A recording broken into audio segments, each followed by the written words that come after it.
तुझी कोणती चूक मागात पडते माहितीये? तुझं हे अपेक्षांचं ओझं. आता तू म्हणशील कोणत्या अपेक्षा? सांगतो, सगळं काही उलगडून सांगतो, शांतपणे ऐक फक्त. खरं सांगू का, तू दिवस पुढे ढकलतोस पण तू आयुष्यात जगतोस. म्हणजे उद्या पाऊस पडेल का हे तू सांगू शकतोस का? अरे उद्या काय, तू पावसाळ्यात कधी पाऊस पडेल आणि कधी नाही याची शाश्वती देऊ शकत नाहीस. पण तुझ्या प्रियजनांकडून, त्या लोकांकडून मात्र अवास्तव अपेक्षा ठेवतोस. म्हणजे एखाद्याने काय खावं, त्याने काय बोलावं, कसं वागावं, त्याने काय मागावं, त्याने काय मागू नये, असे निष्फळ निष्कारण असंख्य प्रश्न तुझ्या डोक्यात सतत भांबावत असतात. आणि कशासाठी?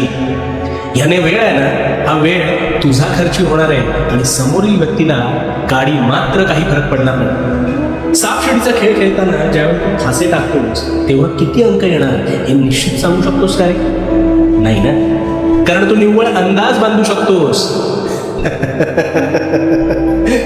पण या माणसांच्या बाबतीत तू अंदाज नाही, अपेक्षा ठेवतोस. इथेच चुकतोस आणि नित्य नियमाप्रमाणे तुझा अपेक्षा भंग होतोच आणि कायमच होणार आहे. कारण ज्याला जसं वागायचं तो तसंच वागणार, हा ज्याचा त्याचा नियम. आता तुला काय करायचं हे सांगतो. तर तुला इतरांना सोडून अपेक्षा ह्या स्वतःकडून ठेवायच्या. इतरांच्या बाबतीत खर्च होणारी ऊर्जा ही स्वतःवर केंद्रित करायची आहे. कारण तू स्वतःत बदल करू शकतोस, तुझे शारीरिक मानसिक आरोग्य सुधारू शकतोस. आणि आजपासून तुला हेच करायचं. अपेक्षा फक्त स्वतःकडून ठेवायच्या, जेणेकरून तुला कधीच त्यांचं ओझं वाटणार नाही.